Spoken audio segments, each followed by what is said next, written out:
ফলের প্রাচুর্যের জন্য বাংলা জ্যৈষ্ঠ মাসকে বলা হয় মধু মাস।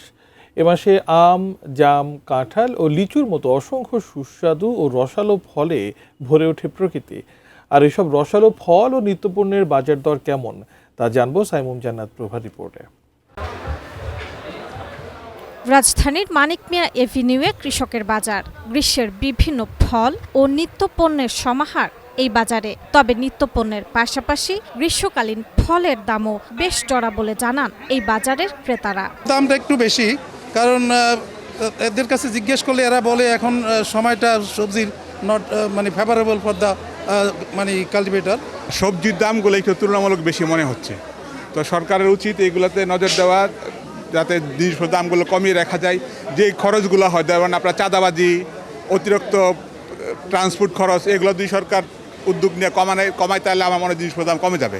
বাজার ঘুরে দেখা যায় আনারস 50 টাকা পিস, কাঁঠাল 200 থেকে শুরু, জাম্বুরা 200 টাকা, বেল 50 থেকে 100, পেঁপে 140, আম 120 থেকে 200, সাম্মাম 150, জাম 400, কদবেল 100 টাকা দরে বিক্রি হচ্ছে।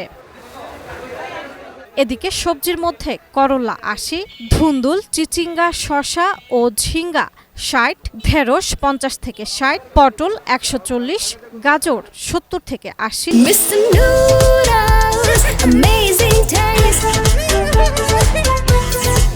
চাল কুমড়ো 40 থেকে 50, কাঁচামরিচ 100, পেঁয়াজ 45, সজনে 80 থেকে 90, বেগুন 80 থেকে 100, আদা 240 ও বরবটি কিনতে কেজি প্রতি গুনতে হবে 80 টাকা করে।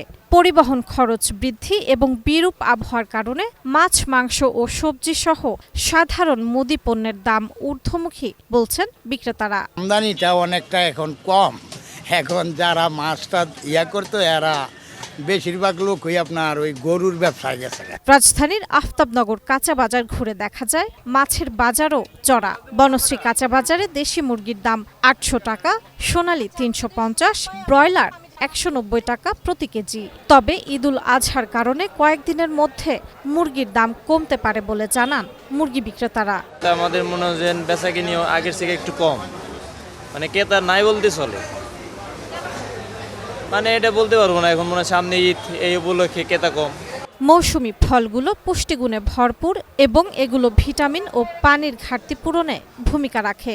তবে মূল্যবৃদ্ধির কারণে তা সাধারণ ক্রেতাদের নাগালের বাইরে। অন্যদিকে বাজার সিন্ডিকেট, চাঁদাবাজি সহ পরিবহন খরচ নিয়ন্ত্রণ এবং বাজার তদারকির মাধ্যমে এসব পণ্যের দামের হ্রাস টেনে ধরা সম্ভব বলে মনে করছেন ক্রেতারা। সাইমুম জান্নাত প্রভা, এটিএন নিউজ, ঢাকা।